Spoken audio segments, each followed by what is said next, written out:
Hello, everybody, and welcome to the User Research Strategist podcast. Today, I have Ryan Glasgow on with me, the CEO of Sprig. Hi, Ryan. How are you doing? Hi, Nikki. Thanks for having me today. Yeah, I'm super excited to talk to you about our particular topic. So, we're going to talk about how researchers can use AI to scale essentially their impact and to really accelerate their craft, which I absolutely love talking about because it is very important these days. Before we hop into the first kind of conversation, though, Ryan, would you mind just introducing yourself? Yeah, I'm Ryan, the CEO of Sprig, and we're really what have many considered the AI native survey platform. And so a lot of folks are using tools like Qualtrics and Medallia and SurveyMonkey, and they're really looking for a next generation AI native tool. And that's where Sprig comes in, is really being that replacement for those traditional survey tools, but really bringing the modern experience and bringing AI across the entire workflow to accelerate the work for quantitative research. Love that. Yeah. And it's something that's super important to researchers. I mean, researchers need that information yesterday, essentially, Mhm. or really product managers need that information yesterday. So yeah, that's awesome. Anything in particular that you love to do outside of work too? Recently, I've gotten into barbecuing and golf, and actually, ChatGPT taught me how to do both of those. So maybe we need to dig into that if necessary. I love that. That's awesome. Barbecuing sounds amazing right now. So, okay, cool. Awesome. Well, thank you so much for introducing yourself. Let's dive in to all things AI. So, I'm curious from your standpoint, like, what is the role of AI? Maybe generally, but also for researchers. Like, how are you using it and how would you recommend people use it? Yeah, in my conversations with research over the past 2 years, it's a little bit of the, 5 stages potentially of, denial, and there's a little bit of grief, and there's, you can kind of work your way through. And I think last year there's a little bit of fear, uncertainty, doubts. I think this year it's really exciting to see the research community just really start to embrace AI and continually hearing about very emerging, innovative use cases that are not really hearing about outside of research right now. And we're hearing about a lot of researchers at their companies really being the innovators on the adoption spectrum of AI and emerging use cases. And they're saying, "Hey, I'm asked to speak at my company about how the research team is using AI because we're so cutting edge." And so I think that's been a complete community shift from last year to this year. And I think the more that the research community can embrace AI, come together as a community and say, how do we really advance our craft and increase our impact with this emerging tool and figure it out together to really grow the research impact and grow the scale and really help companies realize the impact that we can have with AI and how we can be cutting edge and really, increase the impact of the work that we're doing and the decisions that we're touching and informing in a much more scalable way. And so I think it's exciting to see that shift. And I think right now it's how can the community really continue to figure out what are the new emerging use cases and start to kind of codify those, share those. And a lot of the tools are starting to integrate those into their workflows, like here at Sprig. And so that's been an interesting journey that, we'd love to dig into today as well. Yeah, that's awesome. And I think that I love that you highlighted that shift of, okay, we have this fear, doubt, and uncertainty. And I think that a lot of researchers did start to think, oh, maybe this can actually be helpful. And as we play around with it and see its capabilities, that it's not necessarily going to replace people, more maybe as a thought partner or as somebody who can help you with making your ideas even better, showing you different perspectives. And I'm curious, like, where do you see AI being able to kind of help with work as like a creator, as a reviewer of work, as delegating tasks and making things more efficient? Like, where do you see AI fitting in? The shift, and I think the realization from the research community is that AI is not necessarily there to replace them as a person, but it's really an eager intern. And, if you're not a manager, if you haven't managed people before, it could be a little bit of a new motion. But for all the researchers out there that are maybe not managers, I want you to pretend that you have a team of research interns working for you, and their name is AI. And how can you think about all these interns that are really there to support you and they're eager and they're excited to take on whatever you need to take on. But just like an intern, they're very raw. They're good at things, some things, they're still learning other things. And so it's just like a manager around managing a high performing team. It's about finding really the strengths of different team members and really combining those into a different pieces of a puzzle to really create that team that's working in a cohesive way to achieving a higher level objective. And so I think, if you're a manager, maybe you already have some of those skills. If you're not a manager yet, really encourage you to think about AI as that, person on your team and starting to think about what are the things that you want to hand off? What are the things that if you had an intern on your team, a research intern that's very eager to take on tasks, what would you ask them to do? Yeah. And I think that's really the starting point, and that shift that I'm seeing in the research community is from, hey, this is a peer that is threatening job security to this is an eager intern and it's here to support me.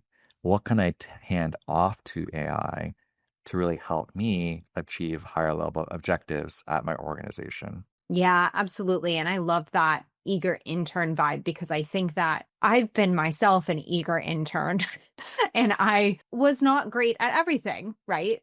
And my work needed to be constantly reviewed and I needed to be given constant feedback from my manager.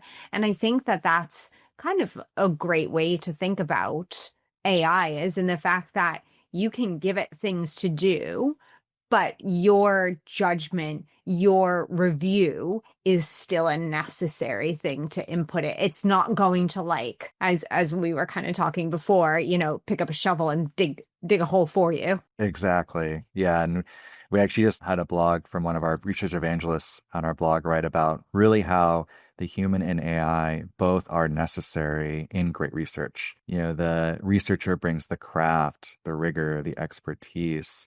AI really brings the supporting tasks, the really taking on some of the raw, more tedious work that you might have an intern do for you. But together, that's really, I think, the modern definition of great research is bringing the craft with the AI together and really combining those for the greater good of insights across the organization. Yeah, absolutely. I think humans plus AI is something that's absolutely beautiful and wonderful. And I think without the human, a bit scary, but we're here. We're here to review that. I absolutely love that. And I'm curious if you might be able to talk through because a question that always seems to come up is like, how do I fit AI into my research workflow? Where can it actually help me speed up my process? Where can I hand things off? And I'm curious from your standpoint, based on all of the researchers you've been talking to, everything you've been doing at Sprig, how do we fit this into our workflow in like a super efficient way? So before starting Sprig, I have a product management background. Yeah. And so I always like to go back to the job to be done framework. And I really encourage the researchers to also look at the job to be done framework. I really think about the common workflows that you do in your day-to-day role. If you're qual, you can think about the qualitative research process. If you're mixed methods, you can think about the type of work that you do. If you're more quantitative, you can think about the standard work that you do. But let's say we'll break it down of managing stakeholder requests. You get a lot of inbound requests. You think about drafting study plans, creating studies, distributing studies, analyzing data, synthesizing findings, sharing insights. As let's say at a high level, the job to be done, for a researcher. And just like building a product, you think about the job to be done, and the product is really helping someone get from point A to point B. And there's different steps along the way. And it's how do I get them incrementally forward in that process? I think as, the research community, it's also thinking about what are the workflows that I need to do as an individual? And what are those key job steps that I need to accomplish in my overall workflow of maybe drafting a study plan or creating a study? And how can I use AI for each job step? You're not going to use one tool for the entire workflow of the entire qualitative research workflow or the quantitative workflow, but you could have for managing stakeholder requests, maybe you're using Notion and Notion AI to help really understand and think about people adding those and understand, how to manage those requests or a study plan. We're seeing a lot of people draft study plans, but get feedback from AI, telling ChatGPT, you're a research manager, provide feedback on my study plan, or you're a consumer using a cryptocurrency app and you come across a survey. I'm curious your thoughts if you receive the survey. Actually, QAing and testing surveys is emerging use cases, but there's also analyzing data, synthesizing data, creating slide decks to share internally. And know that one tool won't accomplish all job steps, but it's about finding tools to help accelerate as that eager intern as it is to help you move each step forward. And think about your workflow, the tools that you can plug in, whether manually or tools like Sprig. Yeah. And that's how we're thinking about AI as well, is helping researchers move forward on each job step of our workflow. And so I really encourage folks to, and it's a little bit confusing and some head spinning right now of all the different tools and how they all fit in, but it really comes back to your workflow,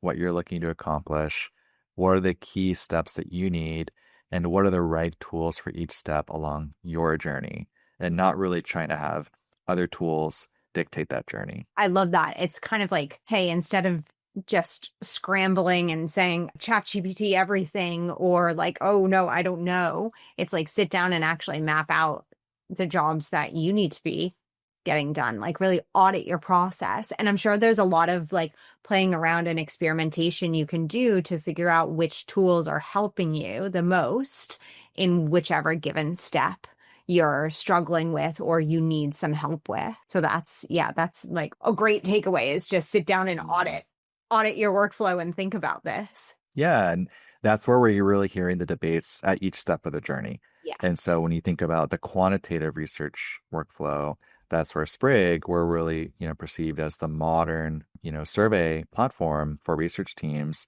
When you think about analyzing qualitative data, we're hearing about Google Notebook LM is a very, researchers are really raving about Notebook LM as a great way to do analysis and synthesis of qualitative research transcripts. There are also vendors who are partners of ours like Dovetail and tools like Marvin and Condense that will do, analysis of research transcripts. But we're also, you think about sharing insights. There's tools like Gamma that will, you add your what you want to do and it creates a deck for you, or you can use ChatGPT to write the slides and paste it in to Google Slides. And so I think it's thinking through those steps and saying internally, discussing with your team, what are the right tools for each of these steps? And how do we want to plug these in to accelerate our work? And each of these are those eager interns for each of those steps to really empower us and allow us to do great work and really focus on our craft as researchers. Do you want to get all of your user research questions answered, all while hanging out on your couch in sweatpants? No need to join any live webinars and hope that your question gets answered. No need to Google a million different things and sift through some scattered advice that you don't really know is valid or reliable. Not anymore. I know it sounds too good to be true, but I promise it isn't, because if you become a paid Substack subscriber, you get access immediately to a community filled with user researchers that I am in every single day answering questions. Not only can you hang out on your couch, feel less alone as a user researcher, and get all of your questions answered, not only by an expert, but by a bunch of other user researchers with amazing perspectives and experience, you can do all of that on your couch in sweatpants, and I will be alongside there with you every step of the way. So join my paid Substack, get immediate access, and we can relax together solving all of your user research problems. See you there. I know a lot of people, especially who listen to this podcast, are in fact qual researchers or people who are doing qual research who always want to incorporate more quant into their processes, and surveys being the main methodology of quals dipping a toe into the mixed method space. And so I'm curious, like, in terms of AI helping with maybe survey creation or the entire survey process at Sprig, like, how are you thinking about that and helping, maybe especially helping people who are not as comfy with surveys get to that space? Yeah. And when we first came to market, we, launched originally as an in-product survey and also session replay and, heat map and really doing digital experience. And a lot of the research teams that we work with, Figma, Notion, Robinhood, Coinbase said, hey, you're great at this digital experience, in product surveying. but we also use these other survey tools, these more traditional survey tools. Can we simplify our survey workflow and bring everything over to you? And so we just announced what we call, to distinguish it from end product surveys, long form survey platform. And this is Interesting. really a traditional survey platform that would replace the standard SurveyMonkey or Qualtrics, survey tools. And we're really rethinking surveys from first principles of what are those job steps and how can we use AI. If you're an advanced researcher, you can take that Google Doc that you've written with your entire survey outline, upload it right to Sprig, create the survey for you. If you're maybe not a quantitative researcher, you can enter your goal or a lightweight outline, and it'll turn it into a more complex, rigorous quantitative survey. And so how can we meet researchers where they're at?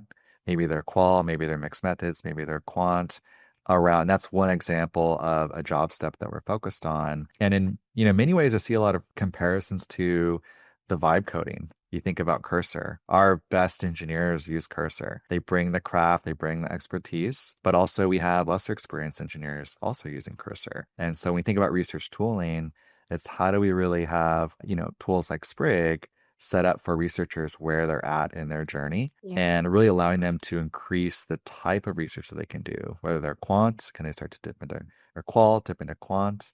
They're mixed method, they can do more advanced quantitative research. But if they're also advanced quantitative researchers, how can it accelerate their quantitative research along their own journey of creating insights and analysis for stakeholders? Yeah, absolutely. Because I think, especially for qual researchers, what gets really dicey is like, I'm so excited because I got 500 responses, but what? What do I do with all of this?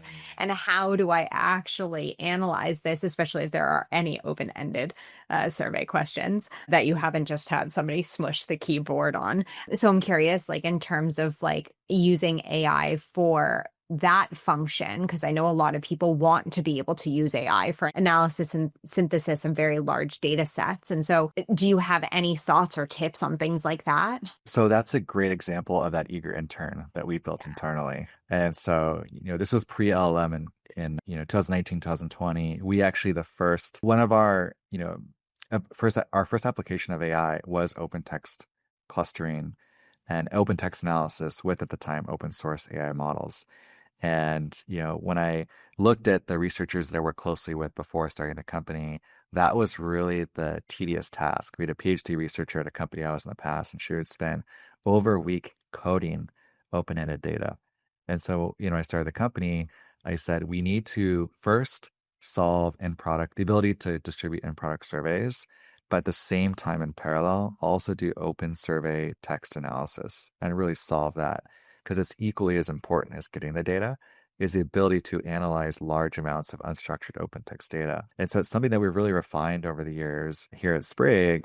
And it's a great example where we don't even say that our open text analysis is 100% perfect. We really encourage researchers to take that as a 95% complete version, review it, modify it, touch it up, get it to 100%, and then carry it forward. And that's that eager intern that's willing to spend weeks doing that first pass of that, rigorous work behind the scenes for you. Like that intern, you show up, you do that manual analysis for folks internally, but then you're bringing the craft, you're bringing the nuance, you're bringing the rigor, as a researcher to really take it to that last step, complete that analysis for that question, and then bring that into the overall survey results. I think another interesting, use case that we're seeing and that we've all started to integrate into Sprig is survey summarization and survey synthesis.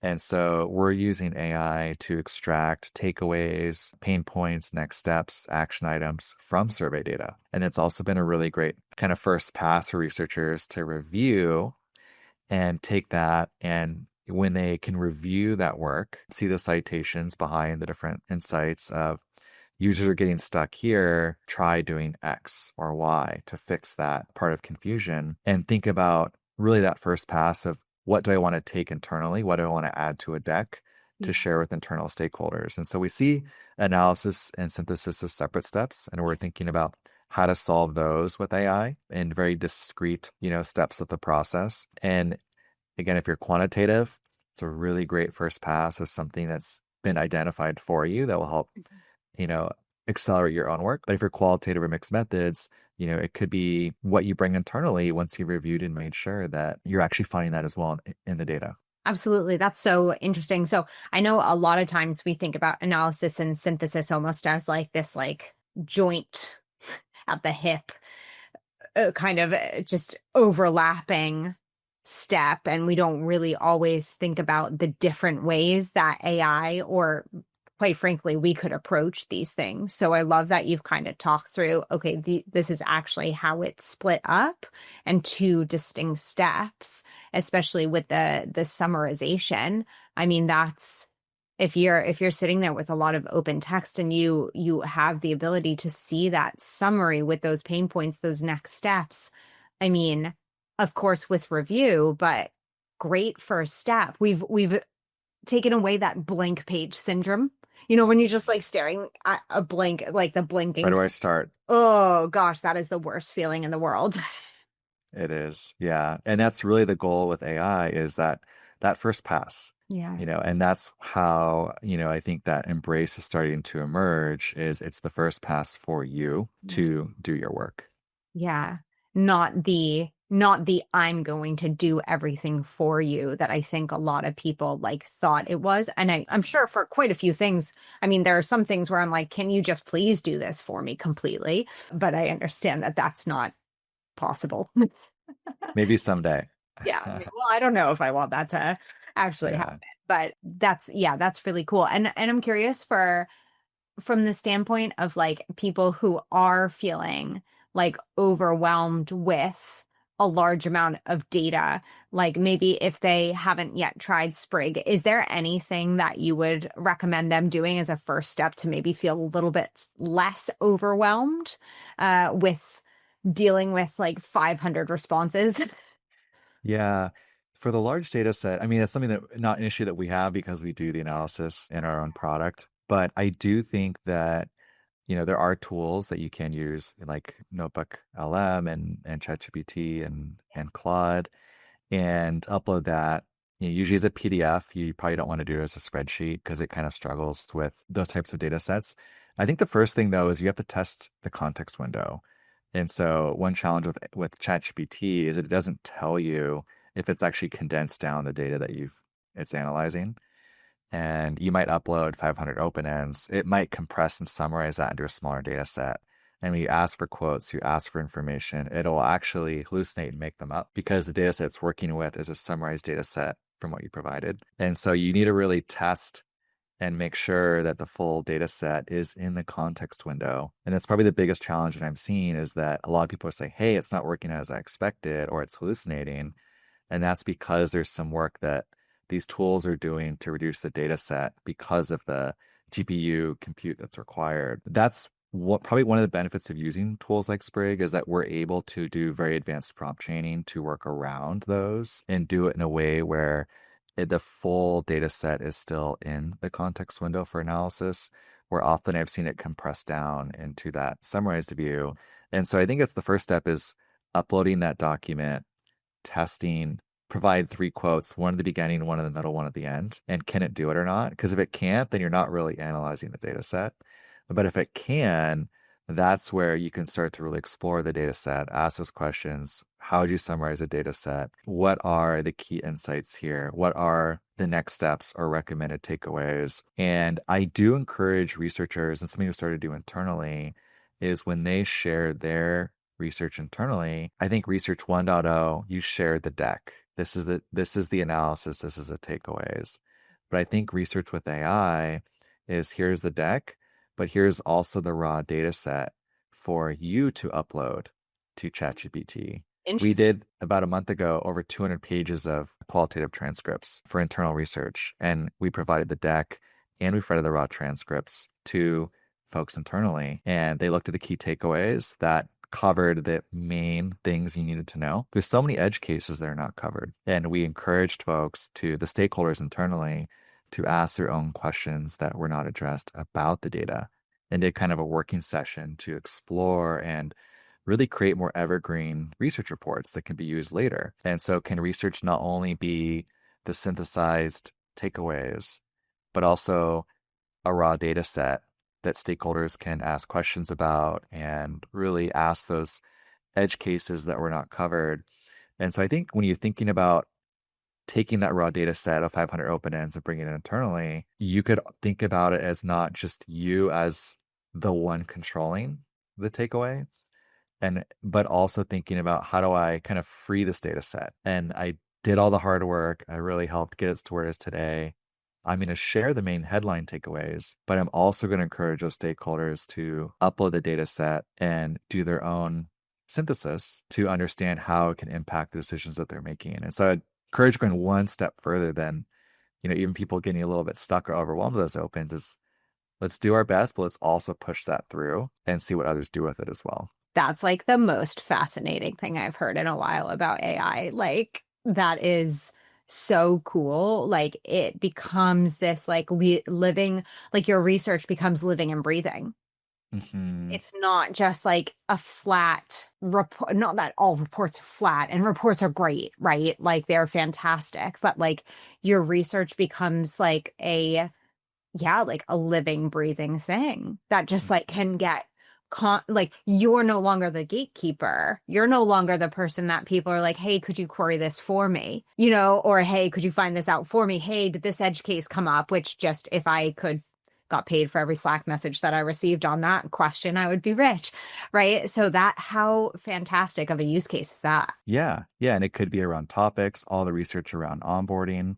Yeah. Let's create, documents. Let's create shared GPTs with all the context and people can ask those questions. Let's create a notebook LM project with all of our research on, the European market and Yeah. let others ask their own questions. And you can review the questions and review the outputs and really provide those guardrails. But I think that's how you increase scale and impact by kind of seeing this as how do I guide the raw data set with AI internally to allow others to really reach that full understanding. And I think ultimately we'll just get better products and services. If instead of just getting the headlines and the key takeaways, but you're also getting deep research into the nuances and the edge cases and all the little questions that you didn't maybe get answered in that initial, report. How can we let others also address those? And when we have our research library, is it just a list of decks or is it decks and raw data sets?